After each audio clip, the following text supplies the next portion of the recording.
सरल हृदय से, एक बार सरल हृदय से स्वीकार करो सब मैं हूँ केवल आपका, आप हो मेरे नाथ। मैं हूँ केवल आपका, आप हो मेरे नाथ। सदा कल्याण होगा, तेरा कल्याण होगा, तेरा कल्याण होगा, तेरा कल्याण होगा। बार बार कहते रहो हे मेरे नाथ, हे मेरे नाथ।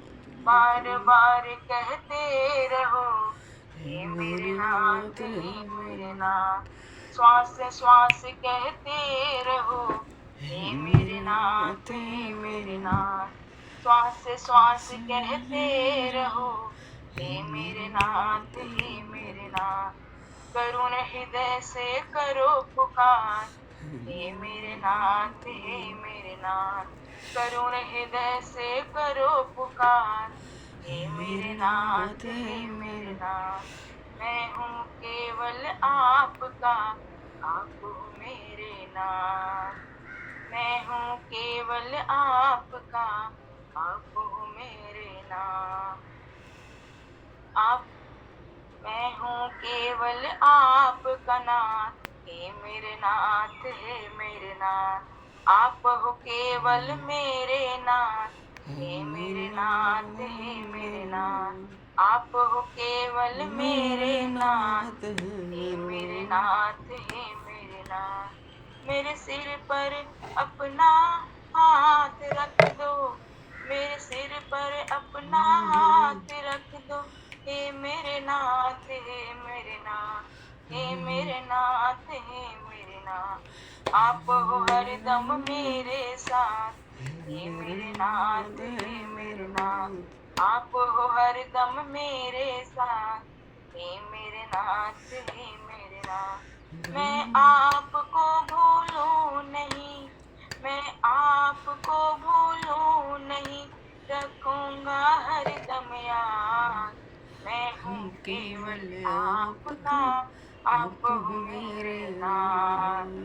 मैं हूँ केवल आपका, आप हो मेरे नाथ। तेरा कल्याण होगा, तेरा कल्याण होगा, तेरा कल्याण होगा, तेरा कल्याण होगा। प्रभु से प्रेम होगा, प्रभु से प्रेम होगा। एक बार सरल हृदय से, एक बार सरल हृदय से स्वीकार करो सब मैं हूँ केवल आपका, आप हो मेरे नाथ। मैं हूँ केवल आपका, आप हो मेरे नाथ। वृंदावन बिहारी लाल की जय, शिव सरकार की जय, श्री राधा वल्लभ लाल की जय।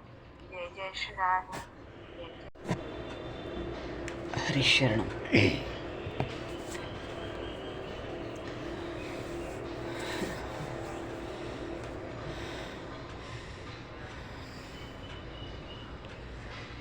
बोले श्यावर रामचंद्र भगवान की जय,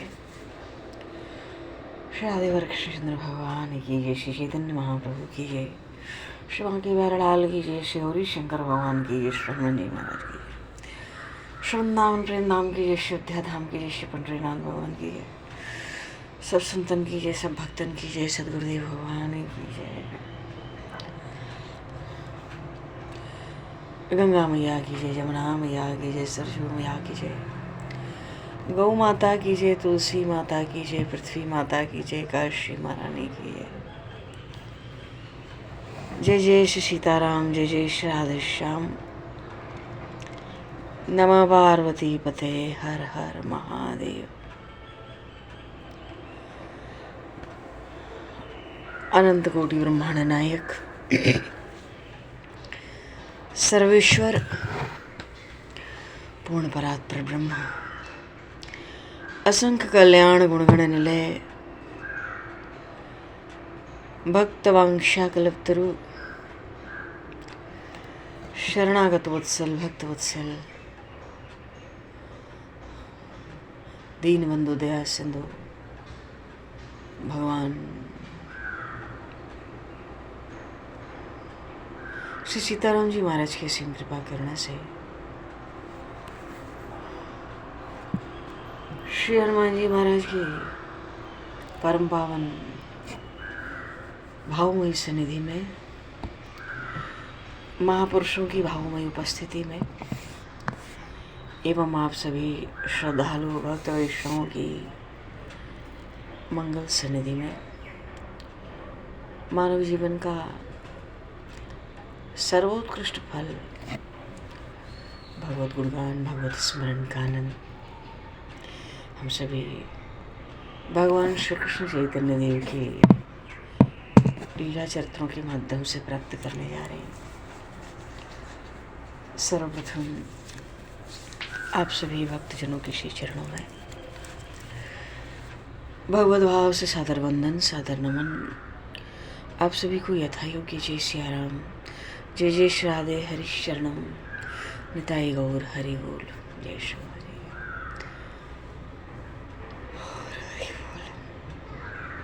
जय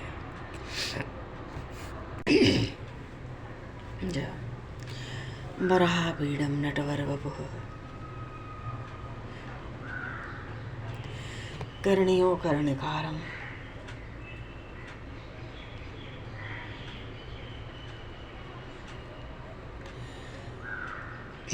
बिभ्रद्भासः कनककपिशं वैजयन्तीं च मालाम् रन्ध्रान् वेणुर्धरसुधया पूरयन् गोपवृन्दैः वृन्दारण्यं स्वभद्रमणं प्राविशति गीतकीर्तिः।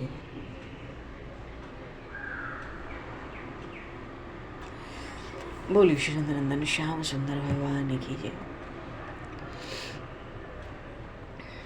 श्री चैतन्य महाप्रभु की जय।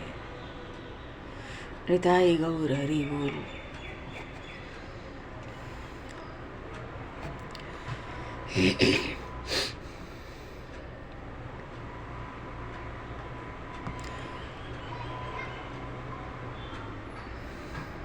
जगत में सबसे बड़ा पाप है भगवद विस्मरण। भगवान का विस्मरण हो जाए, हम भगवान को भूल जाएं, ये सबसे बड़ा पाप है। क्यों? उसी क्षण हमारी बड़ी हानि है। और सबसे बड़ा पुण्य, सबसे महत्वपूर्ण पुण्य है भगवत चिंतन। भगवान की याद किसी न किसी तरह बनी रहे।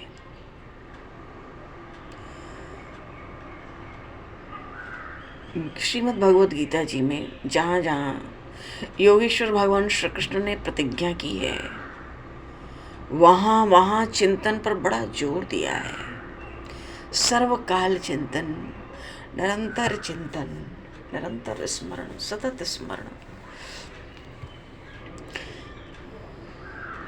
और सर्वकाल में हम भगवान का स्मरण कर सकें, प्रभु का, तो सब काल में स्मरण करने का अभ्यास बहुत बड़ी चीज है। भगवान के नाम का स्मरण, भगवान के रूप, उनकी लीला स्मरण। वस्तु एक ही है, नाम रूप लीला धाम। क्योंकि भगवान का नाम रूप लीला धाम सब चिन्मय है, भगवान से अभिन्न तत्व है।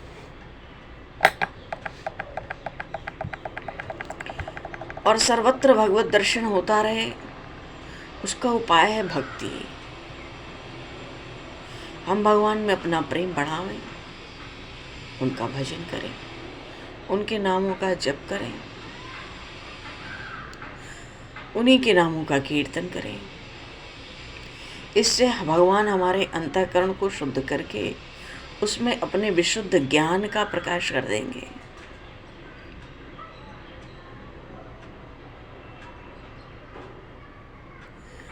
फिर सर्वत्र उन्हीं का तत्व का साक्षात्कार होने लगेगा।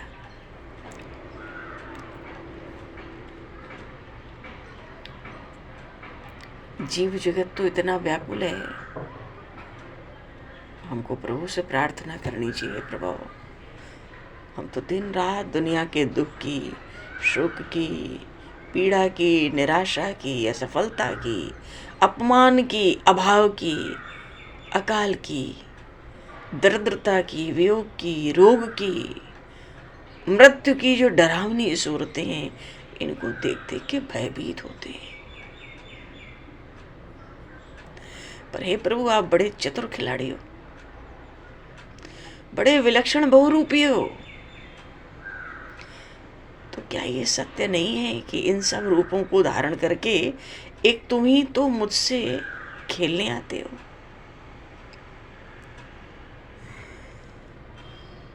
और क्या ये भी सच नहीं है कि मैं तुम्हें न पहचानने के कारण ही डर कर इनसे दूर भागना चाहता हूँ?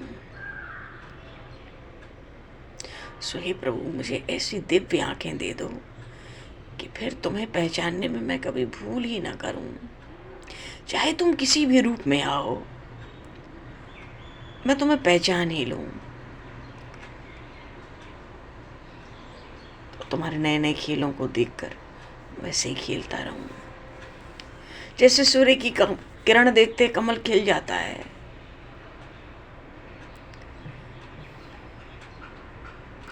ऐसी पहचान करने वाली पैनी नजर। एक भगत जी कहते थे, देख दुख का भेष तुम्हें मैं, देख दुख का भेष कभी भी नहीं डरूंगा तुमसे नाथ। जहां दुख तहां देख तुम्हें मैं पकड़ूंगा जोरों के साथ।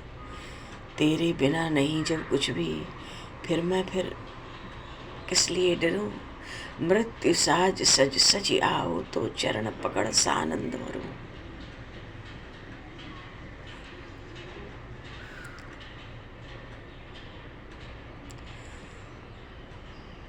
जिसमें सेवा भाव होता है, उसके सामने बढ़िया से बढ़िया भोग आवे तो भी वो उस भोग को दूसरों की सेवा में लगा देता है। उसको अपने सुख आराम की इच्छा की इच्छा ही मिट जाती है। इसलिए गीता जी में भगवान श्री कृष्ण ने सांख्य योग की अपेक्षा कर्म योग को श्रेष्ठ बताया है, सुगम बताया है, जल्दी सिद्धि देने वाला बताया है।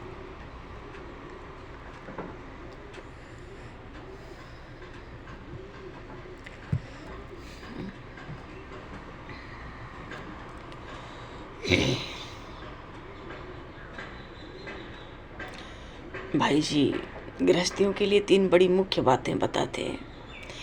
पहली बात, श्रद्धा पूर्वक भगवान की सेवा पूजा करते रहना। मुख से सदा भगवान श्री हरि के मधुर नामों का संकीर्तन करते रहना। और अपने द्वार पर जो आ जाए उसकी यथाशक्ति सेवा करना। साधु महात्माओं के चरणों में श्रद्धा रखना। देखो, सत्य से बढ़कर संसार में कोई अन्य धर्म नहीं है। मिथ्या भाषण, झूठ बोलने से बढ़कर पाप नहीं है। तो सत्य की सदा ही अर्चना करनी चाहिए। सत्य कभी नहीं छोड़ना चाहिए।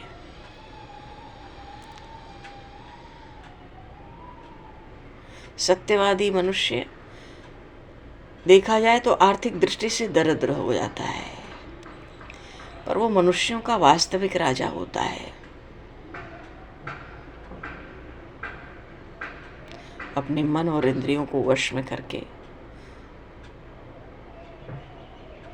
जो अपने मन इंद्रियों को वश में कर लेता है वो दूसरों को भी वश में कर सकता है। जो कर्म का मार्ग है, अपने धर्म का, कर्तव्य का, उस पर प्रभु पर विश्वास करके बढ़ता जाए और सदा ही अपनी दृष्टि को उन प्रभु के शब्दों पर बद्ध रखे तो आशातीत सफलता प्राप्त होगी।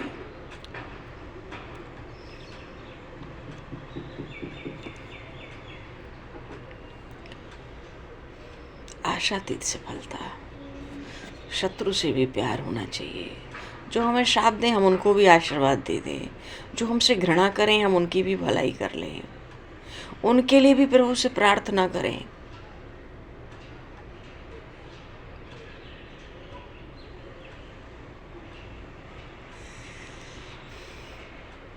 उनके लिए विश्व प्रार्थना करें जो हमारे लिए तिरस्कार पूर्ण व्यवहार करते हो।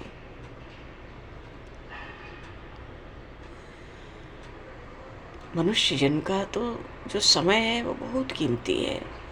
देवता मनुष्य शरीर चाहते हैं, पितर मनुष्य शरीर चाहते हैं, नरक के जीव मनुष्य शरीर चाहते हैं, अन्य योनियों में सब मनुष्य शरीर चाहते हैं। क्यों? इसी से भगवत प्रेम की प्राप्ति हो सकती है। दूसरा कोई शरीर है नहीं 84 लाख योनियों में। इसी से भगवान की प्रत्यक्ष प्राप्ति हो सकती है। पर ये समय मुफ्त का जा रहा है, बहुत बड़ा नुकसान हो रहा है। दिल में जागृत रहिए बंदा, सावधान होने की बात है। समय बड़ी तेजी से जा रहा है। सावधान हो के महापुरुष कहते हैं प्रभु में लग जाओ, प्रभु के चरण कमल पकड़ लो। एक क्षण भी भगवान का विस्मरण न हो। हे प्रभु आपको भूलूं नहीं, क्योंकि कहा गया है हरि स्मृति सर्व विपत्ति मोक्षणाम। जीवन में कितना बड़ा संकट आ जाए, कितना भी बड़ा विपत्ति आ जाए, कितनी भी बड़ी, सबसे मोक्ष मनोमुक्ति पाने का एकमात्र उपाय यही है भगवान का स्मरण।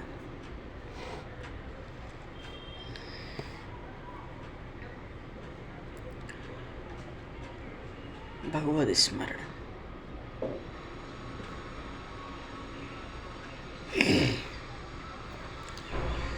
हरि स्मृति सर्व विपद मोक्षणाम। भगवान का स्मरण संपूर्ण विपत्तियों का नाश करने वाला है। अंधेरी रात हो और साथ में अगर एक दीपक हो, लालटेन हो, उसका भी एक सहारा होता है। ऐसे ही भगवान का स्मरण, भगवान का चिंतन वो प्रकाश है। ऐसा प्रकाश है कि इसके सिवाय संसार में दूसरा कोई सहारा नहीं है। भगवान को याद किया तो सब काम ठीक हो गया। भगवान को भूल गए तो ठिकाना लगना ही मुश्किल हो जाएगा। हे प्रभु कृपा करो कि आपको भूलूं ही नहीं, केवल ही कृपा करो। भगवान तो भक्तवत्सल हैं। सच्चे हृदय से प्रार्थना जब भक्त सच्चा गाए है तो भक्तवत्सल कान में वो पहुंच झट ही जाए। भगवान की तो सब जगह कान है। चींटी के पगनों पर बाजे, चींटी के पगनों पर बाजे, वो ही साहिब सुनता है। चींटी के पगनों पर बाजे, वो भी साहिब सुनता है। वो घर क्यों न बताऊं।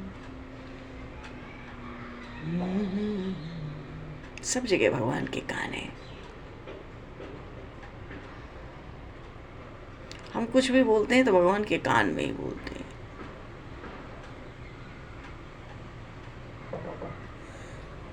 सतत भगवान का स्मरण हो तो कोई काम बाकी न रहे,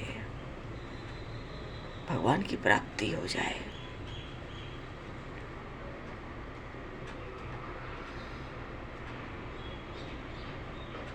आज तक जितनों का कल्याण हुआ भगवान की कृपा से हुआ। अब भगवान माफ करते हैं तभी कल्याण होता है। तो मूल बात तो यही है कि निरंतर भगवान का स्मरण हर स्थिति में बना रहे, सर्वकाल भगवान का स्मरण बना रहे। पूर्व प्रसंग में श्री चैतन्य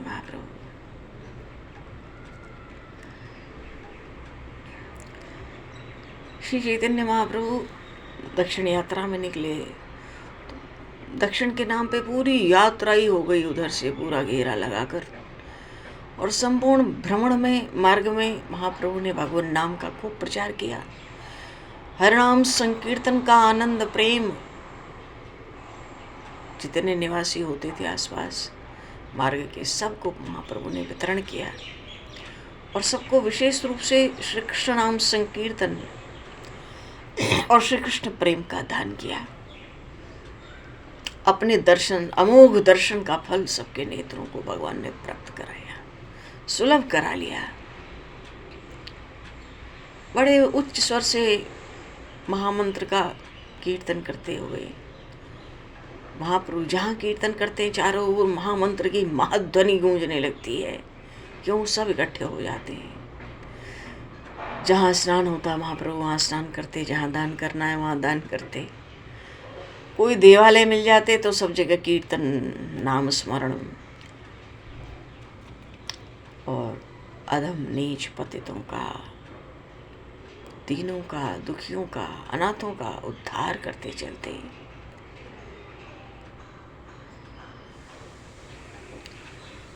और सबको श्री कृष्ण कीर्तन का विशेष रूप से उपदेश देते।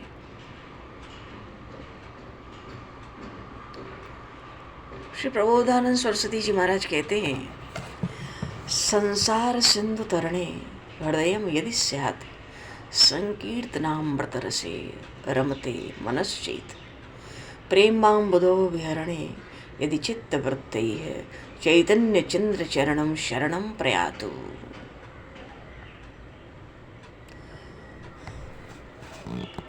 अगर इस संसार सागर को पार करने की यदि तुम्हारे हृदय में प्रबल इच्छा है और यदि संकीर्तन के अमृत का रसपान करने के लिए तुम्हारा मन चाहता है और यदि प्रेम सिंधु में प्रेम पूर्वक विहार करने के लिए तुम्हारे चित्त की वृत्तियां छटपटाती हैं, तो भाई तुम चैतन्य चरणों की शरण ले लो, तुम्हारा मंगल होगा। साक्षात परमात्मा के चरणों की शरण जीव को भवसिंधु से पार करती है, नाम संकीर्तन रस का आस्वादन कराती है, प्रेम सिंधु में प्रेम में विहार कराती है।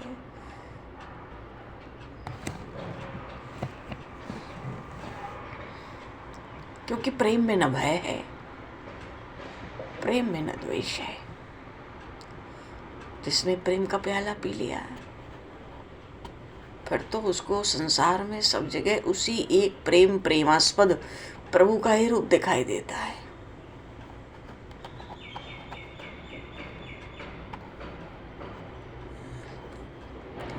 और जब सब कुछ सर्वत्र हमारे प्रेमास्पद ही है तो फिर भय किसका?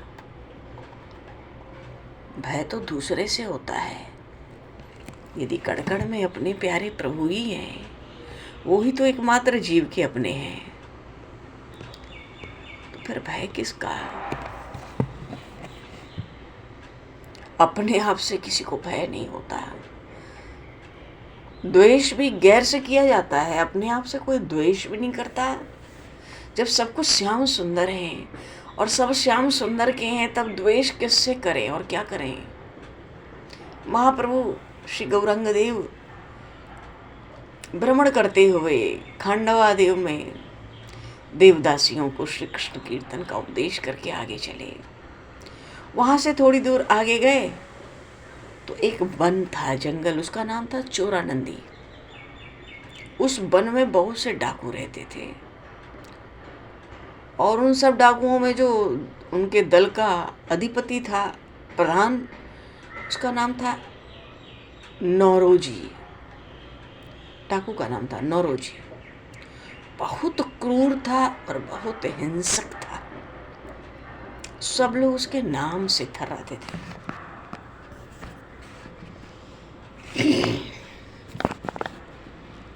उसके नाम का आतंक था उस पूरे राज्य में, प्रदेश में। और जब श्री कृष्ण चैतन्य महाप्रभु उस वन में प्रवेश करने का विचार किए तो आसपास के स्थानीय लोगों ने उन्हें वहां जाने से मना किया और कहा कि वे डाकू बड़े हिंसक हैं, आपका उधर से जाना ठीक नहीं है। पर महाप्रभु किसी की बात क्यों मानने लगे? उन्होंने कहा, भाई डाकू लोग तो रुपए पैसे के लिए लोगों को मारते हैं, हम घर घर के भिखारी सन्यासी हैं, हमें मारकर वो क्या लेंगे? वे यदि हमारी जान ही लेना चाहते हैं तो भले ही ले लें, मेरे शरीर से किसी का कुछ काम चले जाए तो बड़ा उत्तम है। ऐसा कह के महाप्रभु उस वन के भीतर घुस गए और वहां एक वृक्ष के नीचे प्रभु पड़े रहे। धीरे धीरे मधुर मधुर हरिनाम संकीर्तन करने लगे।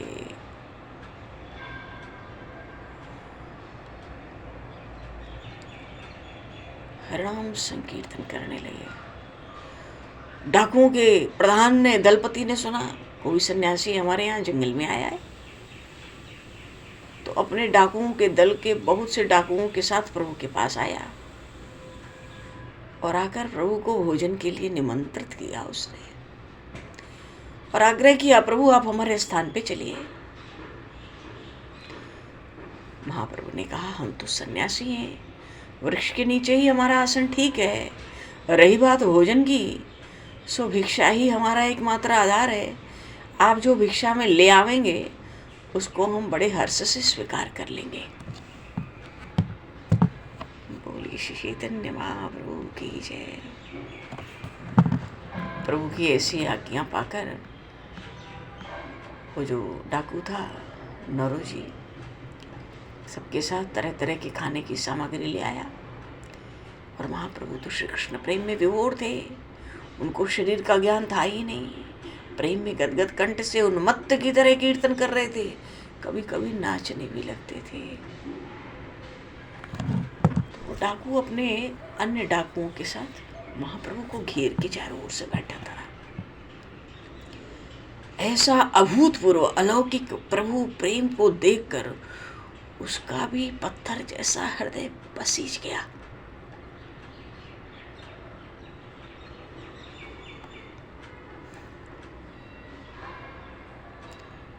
उसने जीवन भर लोगों की हिंसा की थी, डाके ही डाले थे। इस समय उसकी अवस्था 60 वर्ष की है लगभग, पर महाप्रभु श्री कृष्ण चैतन्य देव के अलौकिक प्रेम से उस 60 वर्ष के बूढ़े डाकू के ऊपर भी वो प्रेम, उस अलौकिक प्रेम ने अपना जादू डाल दिया। वो धीरे धीरे प्रभु के चरण कमलों को पकड़ कर कहने लगा, स्वामी जी आप ये कौन सा मंत्र उच्चारण कर रहे हैं, और मुझे भी इस मंत्र का उपदेश दीजिए। अब पता नहीं आपने मेरे ऊपर कैसा जादू डाल दिया। अब मेरा मन हिंसा और डकैती से बिल्कुल हट गया है। अब मैं भी आपके चरणों की शरण में रहकर निरंतर श्री कृष्ण कीर्तन करना चाहता हूँ।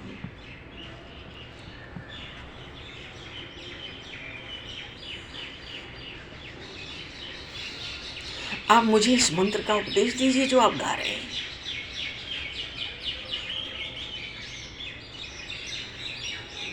और वो डाकू कहता है महाप्रभु से, भगवान मेरा जन्म वैसे तो ब्राह्मण वंश में ही हुआ है, लेकिन मैं बचपन से ही मैंने हिंसा और डकैती का काम किया है। आज तक कभी भी मेरे मन में इन कर्मों से वैराग्य नहीं हुआ।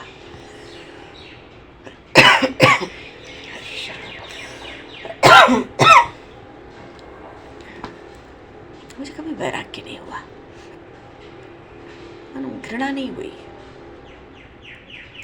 पर न जाने आज आपके दर्शन से मुझे क्या हो गया है, अब कुछ अच्छा ही नहीं लगता। अब मैं आपके चरणों को नहीं छोड़ूंगा, तो अपने चरणों की धूली प्रदान करके मुझे कृतार्थ कर दीजिए प्रभु।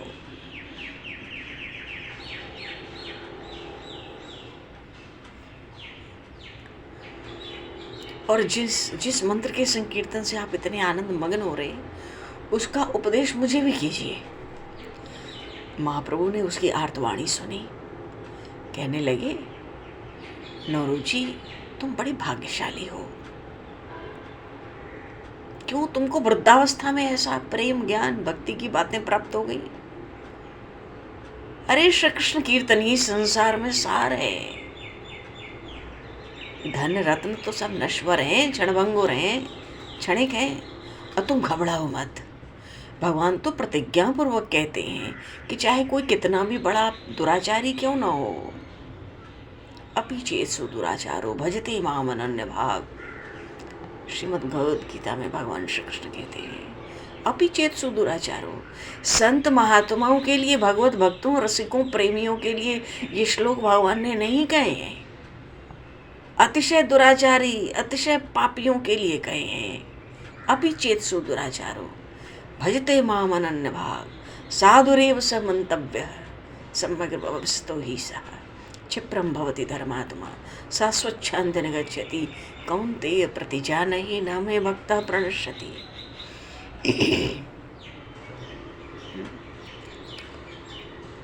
कहीं 9वें अध्याय में महाप्रभु कहते हैं तुम घबराओ मत कि तुम बड़े पापी हो, हिंसक हो, बचपन से, जन्म से।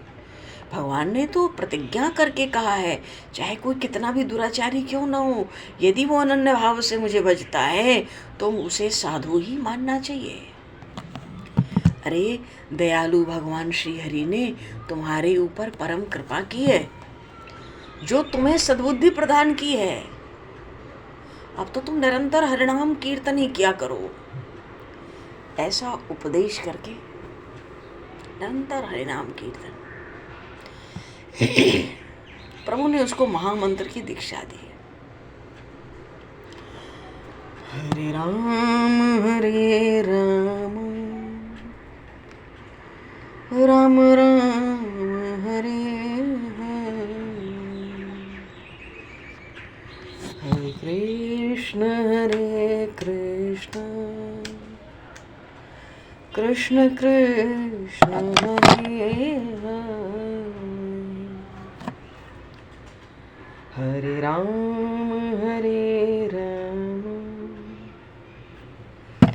राम राम हरे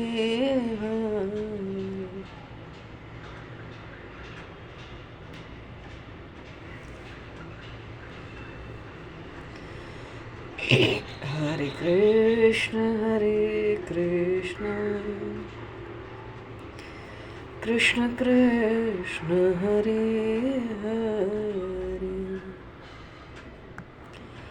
हरे राम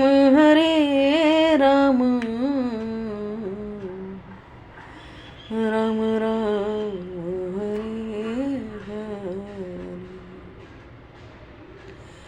हरे कृष्ण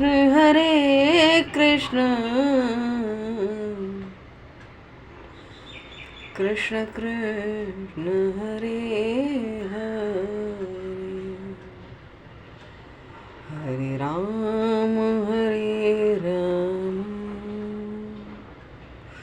राम राम हरे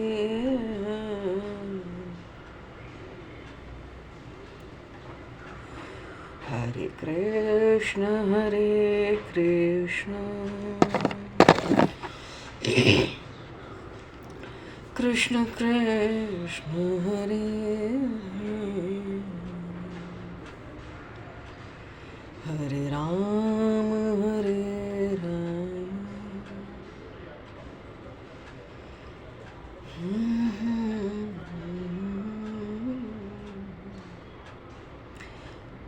डाकू पर भगवान ने, महाप्रभु ने बड़ी कृपा कर दी, महामंत्र का उपदेश दिया, सद्बुद्धि दी, हरिनाम संकीर्तन का उपदेश दिया।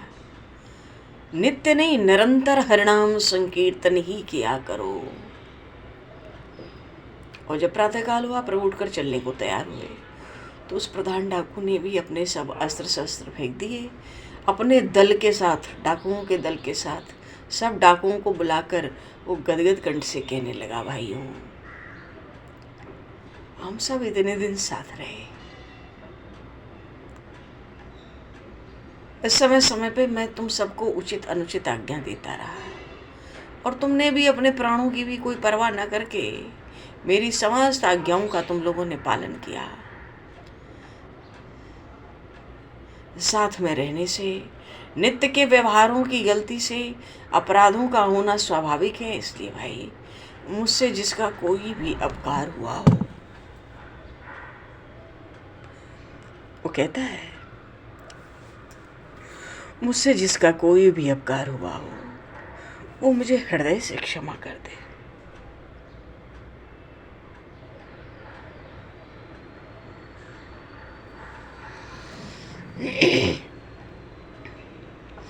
क्यों?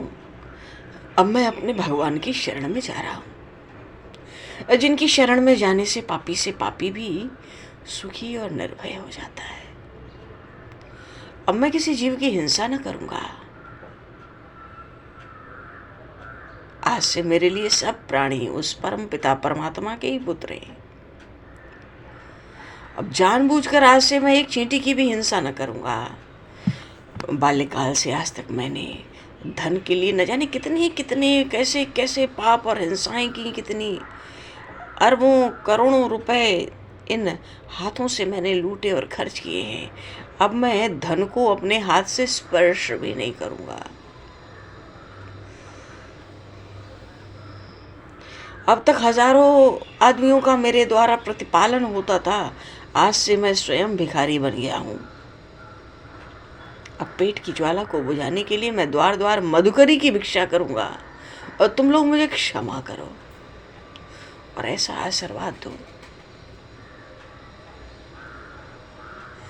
मैं अपने शेष जीवन को इसी प्रकार श्री कृष्ण प्रेम में पागल बनकर बिता दूं।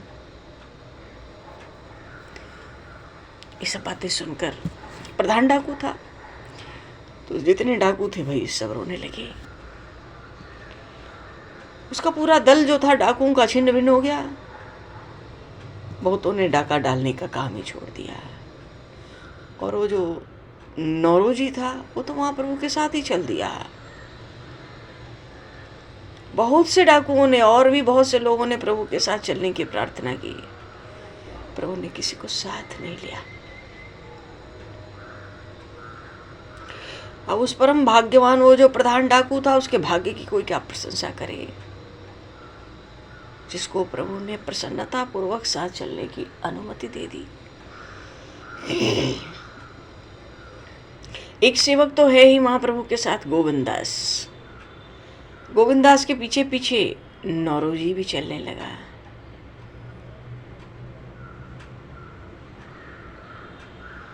नौरोजी सन्यासी हो गया और आके चलते चलते महाप्रभु खंडाला पहुंचे।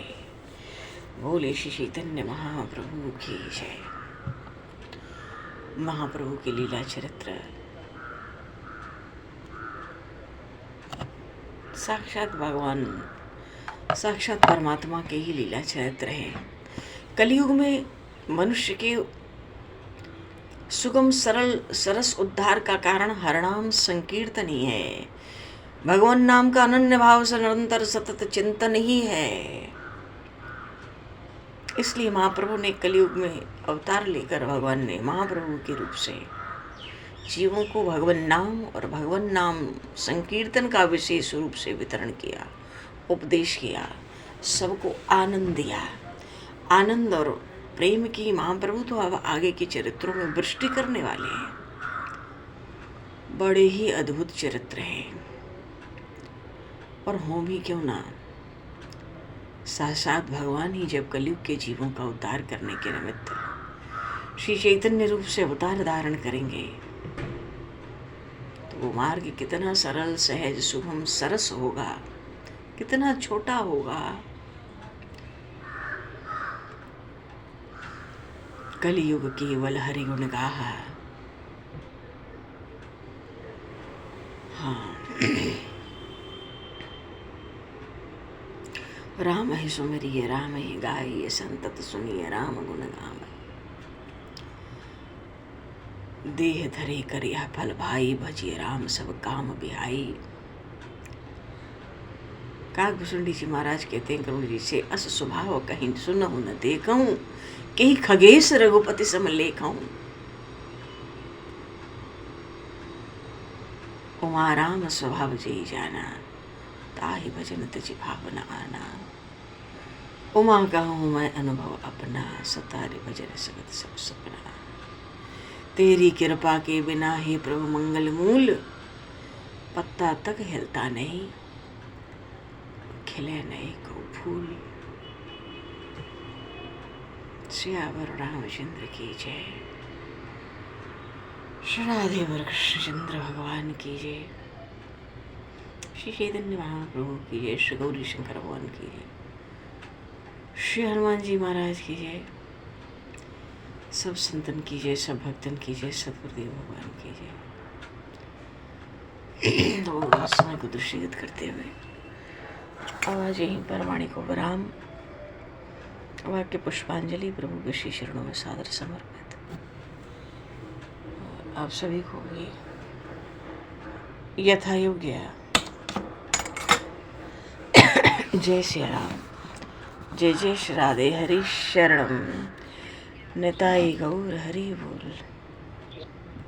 जय श्री राम, जय श्री राम, जय श्री राम, जय श्री राम, हरि शरण, जय श्री राम, जय श्री राम, हरि शरण, जय श्री राम, सबको राधे राधे, जय श्री राधे, हरि शरण, जय जय